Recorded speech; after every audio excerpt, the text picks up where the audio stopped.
Well, good evening, everyone, and welcome to Monday, Motivate Monday. It's that time.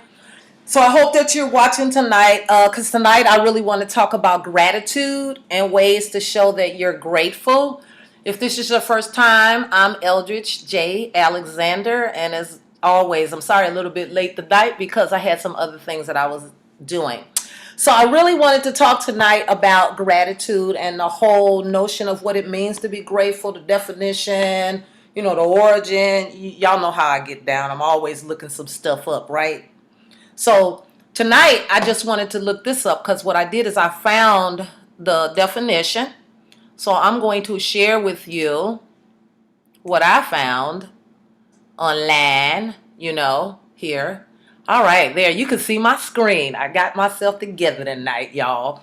So tonight we want to talk about being grateful and things that we can actually be grateful for. Let's start with the definition of gratitude, which is the quality of being thankful, readiness to show appreciation for, and to return kindness. So if you think about, we're coming up to the season where people talk about the things that they're thankful for, and the gratitude that they display to family members is the behavior that allows people to understand what somebody is feeling when it's gratitude.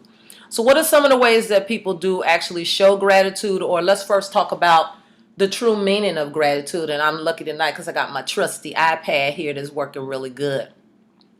Again, it means thanks and appreciation. And notice that they said that gratitude rhymes with attitude, which comes from the Latin word gratus, which means thankful and pleasing. When you feel gratitude, you're pleased by what someone did for you and also pleased by the results. I always think about gratis when somebody does something and they don't expect something in return. That's what I feel like is the whole meaning about around gratitude, is that you really want to show somebody how thankful you are for something that they did for you. And so gratitude could be your language of love. I know for me, it's my language of love, of always saying to people that I'm thankful for them. I'm thankful for the things that they do, and have them understand that the value that they bring to me as an individual, as someone who's a key component in my life. And so for me, that's why it's so really important to really tell people how you feel about them and or what you're grateful for while they're here to hear. They always say give people their flowers while they can actually still smell them. So for me, I think that's really important.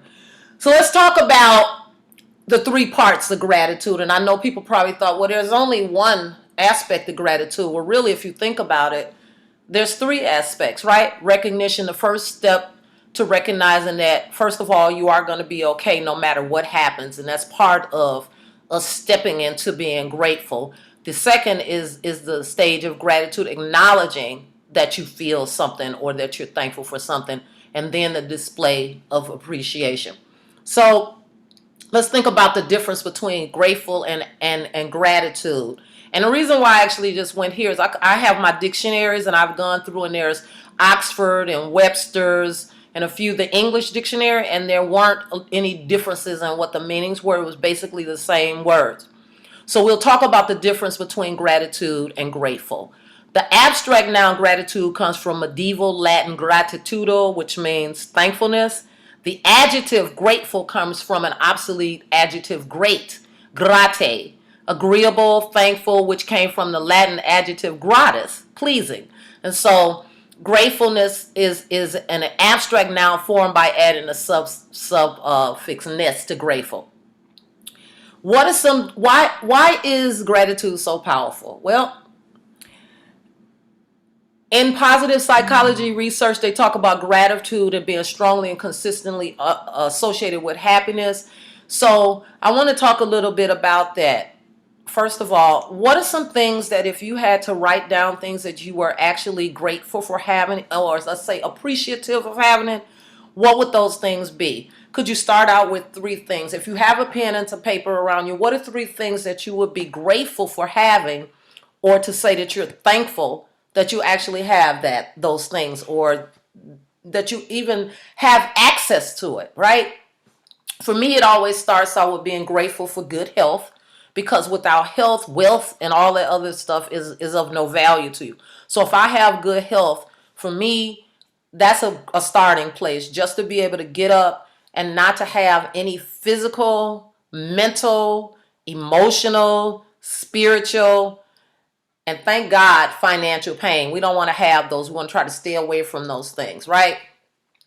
And so if they say that from giving thanks, like I was reading Harvard Health, and it said people who practice an attitude of gratitude or are thankful for the things that they have in life, no matter how small you may think it is, that you will live longer and you'll actually feel better about yourself, as well as you will feel healthier, and you'll actually be healthier. And that's why gratitude is so powerful. So let's think about a couple of examples of gratitude. And let me give you some examples of little small things that you can do to show people that you're thankful. Being thankful for a person who cooked for you. Being thankful, like I said, for good health. Appreciating the person who cleans your house. Appreciation or acknowledging someone at work for taking the initiative to ease your workload. Because goodness knows, with the work shortage or the shortage of people available to work, especially in the service industry, I know that a lot of people are taking on more than they normally would this time of year or any other time since we've gone back to work outside of the pandemic. And for that, a lot of people are grateful that people just even show up. I know that I find myself really, really being grateful these days for the fact that people show up in the places to do the things that we need. For example, the grocery stores, people show up there and they stock the shelves, right? If you go to the pharmacy, there's going to be at least one pharmacist back there to fulfill your prescription.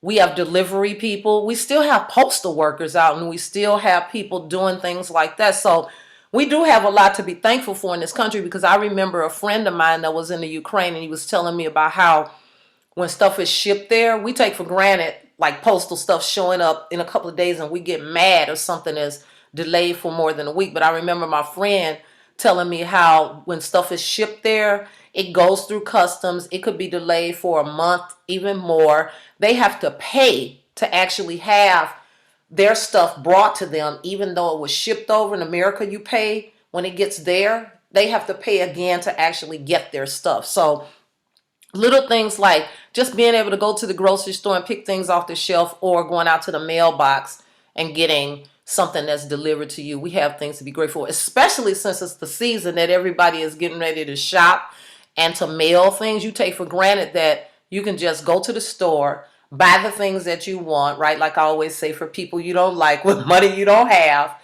and somehow or another it's going to get to that person in the time frame that you wanted it to get, whether it's overnight shipping, whether it's 2 or 3 day priority, whether you use a major vendor or you decided just to use the postal service, or if you have private vendors who can go up delivery services that can do that for you. In other countries, people don't necessarily have that. So we stop to think about just little things that we take for granted every day. Like they said, that person who you're going to get prepared to go out on vacation, and they know that maybe there's some event that you're planning for Thanksgiving, and you have to drive, and then there's that person like myself who might say, okay, you go ahead early, because I'm not really going to drive anywhere or anything, and I know you might want to get out. And especially since we live in Wisconsin and the bad weather has started to hit, the white fluffy stuff has started to come down. I'm not one to drive in that. Like I said, I don't like driving on skating rinks, and I don't drive in inclement weather. I don't care. I'm not leaving. I'm going to stay and be warm. But for those people that have to get an early start, I don't mind staying behind or maybe picking up something or helping them. But fortunately for me, the peers that I actually have, we're pretty good at managing our time, managing our tasks, great collaborators, and we're team workers. So oftentimes if we have a project, I'm so grateful that I can go to any one of my peers and ask for anything that I need, and somehow or another, no matter how much we have to get done and how little time, we manage to make it happen. And for that, I'm also eternally grateful for that.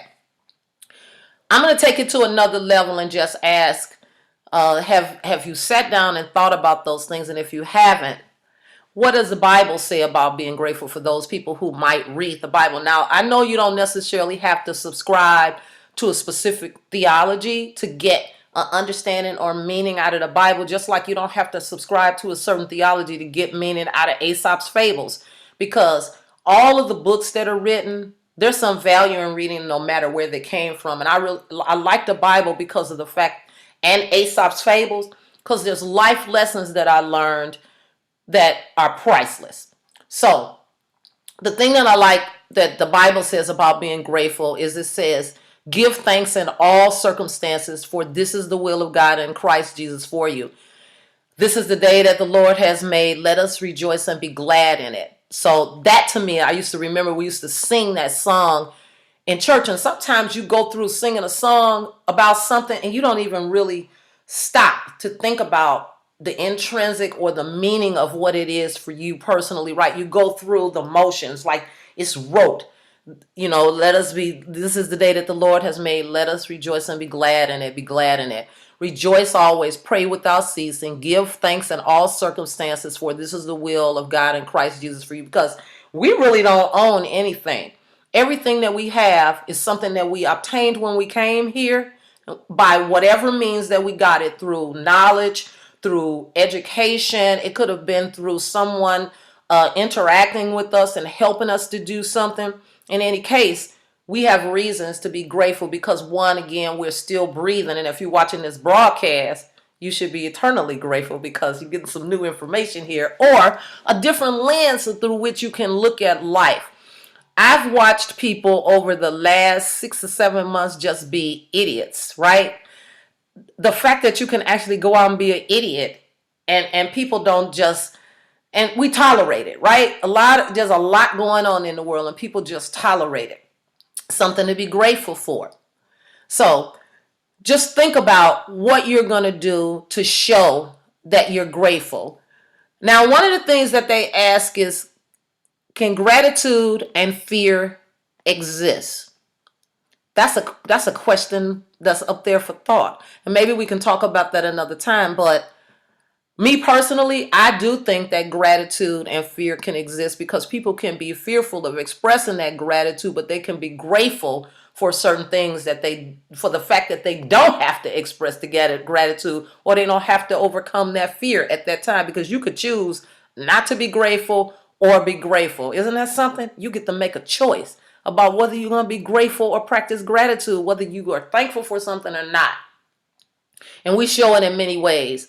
The reason why I brought this subject up is I was looking at this chat, and this person in there said that their husband asked them what they wanted for their birthday, right?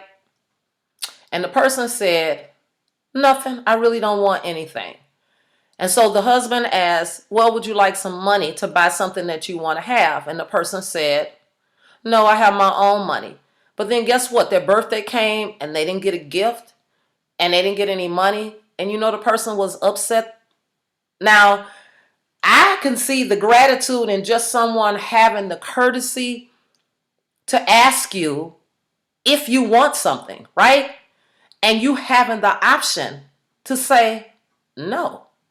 Be grateful that you have that option to say, I don't want to have money, that I have my own money, instead of being angry now that you didn't get anything. Because when the person ask, you said no, so that's why you didn't get. And now you're upset, saying that that person is not appreciative of you and ungrateful because you said you didn't want a birthday gift. You said you didn't want money or anything, and you didn't get anything, and now you're upset. Be grateful that the person asked you, and grateful that you had the option to turn it down, because some people don't even have the option. No one asked them anything. And even if they did ask them and you tell the person, you still may not get what you want. Think about that. So being thankful or grateful even for the small ability to be able to have an option to respond the way that you want. We forget about those basic freedoms. Let me read to you some of the gratitude quotes that are supposed to bring us joy every day. I found 50 here. I'm not going to read you all 50, obviously. But one of the things that I always believe that we should do is practice a little bit of self-reflection and introspection. And that means for me is reflect on what's good in your life or reflect about what you want. And then the introspective is to go deep inside and understand what it is that you're being grateful for or what it means to be. Perhaps you have a friend or someone who might be going through a hard time. They probably would appreciate hearing a few kind words for you, especially since this is the month of November, which is Movember month. There may be male people out there or people who participate in Movember who are grateful for that there's a time out when people can look at the needs of people who identify as the male gender and some of the things that they might be going through. Just a thought that someone would stop and ask a man how he's doing, especially since there are all these myths around how men feel and what men expect. Just the fact that someone will reach out to men and ask them, how are you doing? Take time to listen, encourage them, and then check in on them. It's something that we women do all the time, and I'm eternally grateful and thankful that I have biological sisters and chosen spirit sisters and chosen sisters who will check on me to make sure that I'm okay. And I do the same for them. And if it's nothing but reaching out to them, to just saying, hey, how's your day going? I was thinking about you, right? So here's some of the quotes that I found that I find to be very enriching for you and maybe healing and uplifting for anybody that might be down and thinking about they don't have anything to be grateful for. They can't think of what to be grateful because of whatever has gone on in their life over the last few months. Will Arnett says, I'm happy because I'm grateful. I choose to be grateful. That gratitude allows me to be happy. And that was what I was saying. Did you have a choice? Let's see. Sterling K. Brown. Always have an attitude of gratitude and always think about, is your attitude worth catching? John F. Kennedy said, as we express our gratitude, we must never forget that the highest appreciation is not to utter words, but to live by them. So you can say that you're appreciative, thankful, and grateful, but does your behavior say that? Like I said, if you say that you're grateful just to be living and you really don't need a gift to show it, and then you don't get gifts and now you're all bent out of shape, think about that.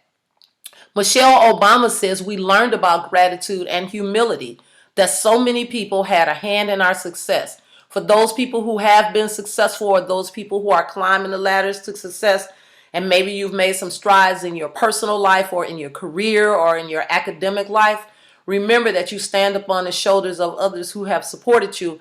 And oftentimes people say, I did this on my own. I got here on my own. But I tell you to go back and think about that teacher who supported you, that friend that comforted you in your time of crisis, and maybe someone consoled you when you thought that there was no one around. Lauryn Hill said that everything we should do should be a result of our gratitude for what God has done for us, or the universe, or the creator, whatever deity you believe in. Doris Day, many of you may not know who she was, but Doris Day was like the girl next door that everybody loved. She was like the Marlo Thomas of the 50s. And then here came That Girl, and then you had Mary Tyler Moore, and now we got Tracy Ellis Ross, right? That's who my Doris Day is, somebody like a Tracy Ellis Ross. Gratitude is riches. Complain is poverty. Think about it. When you complain and people just want to get away from you and run as fast as they can. They don't even want to see you, right? But when you're being a thankful, grateful person, you can invite in energy and people will want to be around you. Andrew Day said, I think gratitude is a big thing. It puts you in a place where you're humble. And then Maya Angelou, this is a wonderful day. I have never seen this one before.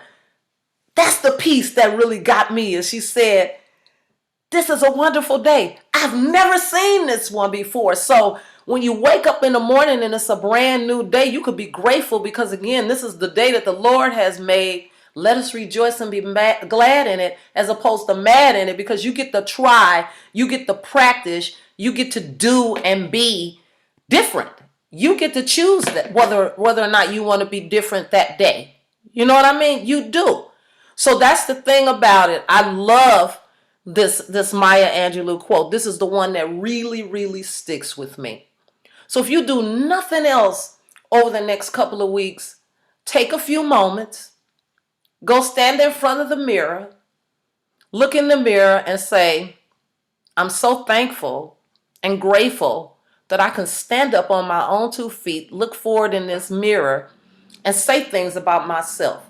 No matter whether you say something positive about yourself or whether you don't say something positive or you say nothing. Take the opportunity to just look, and you can even be grateful for just, you can see. For most of us, we can smell, we can taste, and like I said, you can hear. So that's a start. Start right there with the basic things over the next few days and build upon that. Continue to make a list of maybe 1 or 2 things each day. Start out with just you breathing, right? I always say to people, I started out, it's a great day, because I started out 6 feet over. 6 feet over. That means that I get to do some things that I haven't done yesterday, because remember, yesterday is gone and you can never get it back. But today is a wonderful day because you've never seen it before and it has endless possibilities. But it's what you decide to do with it and what you make of it that makes all the difference. So you can tell a friend, a family member, or just anybody, I'm happy to, isn't it great to be alive? I used to have this friend, this co-worker, Walter Burks, he used to come to work every day and say, isn't it great to be alive? I was like 18 at that time, and I was looking at him like, of course it's great to be alive. You know, we're all grateful to be alive. But now, since I've seen so many classmates pass, my husband, a fiance early on, friends, just people that you take for granted when you're in junior high school and high school, that when you're in your 50s and 60s and 70s, that those people are going to be around, and then you look around and they're not there, but you still here. That's enough in and of itself to be grateful, right? You can be grateful for nature. You can write down things in a gratitude journal. You can practice gratitude rituals. Some people pray, other people chant, some people just sit down and meditate, but those are all ways to tap into the universe and really just think about what we have to be grateful for. So Self Magazine said that there are 4 simple ways to practice gratitude every day. And guess what? Now seems like a really good time to think about these things. So go and grab your pen or your pencil or whatever it is, your writing utensil that you have, and think about what it is that you want to do to be grateful. Do you want to start by just thinking about being grateful? Start there. Again, keep a gratitude journal. The third thing is tell people thank you verbally in writing. I'm thinking how fulfilling it could be just to sit down and write to people and thank them for all the things that they've done or what they meant in your life. Parents and grandparents. Grandparents hardly ever get any gratitude or any thanks, right? There's no special things that people do or really go out of their way to celebrate. And I found out that there's a grandparents' day, but no one really makes a big deal out of it like they do Mother's Day and Father's Day. But yet there are a lot of grandparents out there that we can be grateful for that do a lot of things to help uplift and motivate and help to sustain and maintain us. That's something to be grateful for, because what would you do without grandparents? You can describe what that person did specifically, acknowledge the effort that they put in, if they sacrificed or gave up something for you, and explain how you benefited. So I want to thank you for giving me life and giving me the opportunity to live and be educated and just be able to be in my right mind and everything. You can even think like that. I remember this song that I woke up early this morning and I was clothed, CLOTHED, in my right mind. And when I looked all around me, my family was doing fine. I want to thank you because you kept me. I want to thank you because you never left me. And I want to tell the world that I am blessed. That's a song that I used to sing in church all the time. And people used to go crazy over that because that song resonates with people. The last thing that I want to say is the more you practice gratitude and gratefulness and thankfulness, the easier it gets. The easier it gets. You can say thank you and be grateful for every step you take, right? Every breath you breathe, every sound you hear, everything you see, and the ability to say. People make all kind of comments, negative and positive, and all of the social media posts always got something to say about people to make them feel put down, shut down, and let down. But have you ever thought about what the world could be if you lifted people up? If you said things to people to lift them up, to help them level up. Think about that. If you lift somebody up, it helps them level up. So on that note, I want to thank you. I'm grateful for you for tuning in. I'm grateful for having this platform to be able to share with you. And I'm grateful and thankful that you may have taken the time to listen, right? I'm wishing you a really happy holiday season no matter what it is that you celebrate. And I'm thankful for all that is to come the rest of the evening and forward. On that note, I want you to have a great evening. And I guess I'll see you next week, Monday, on Motivate Monday. I want you to stay motivated. Join me tomorrow night on Voices RandomISH. I do have a video that's being uploaded. A friend of mine, Ernest Moore, shares his story of how he stays sober. Sobriety is not easy during this time of year for a lot of people who may be missing family and loved ones. But thank goodness that this is another thing to be thankful for, that the nursing homes now have no restrictions and people could actually visit their loved ones. You don't have to go through a window. People don't have to do a Zoom. They don't have to be looking at them through a phone or anything. You can go visit your loved ones. Think about that. Be thankful, practice gratitude, and stay motivated. I'll see you next week. Bye now.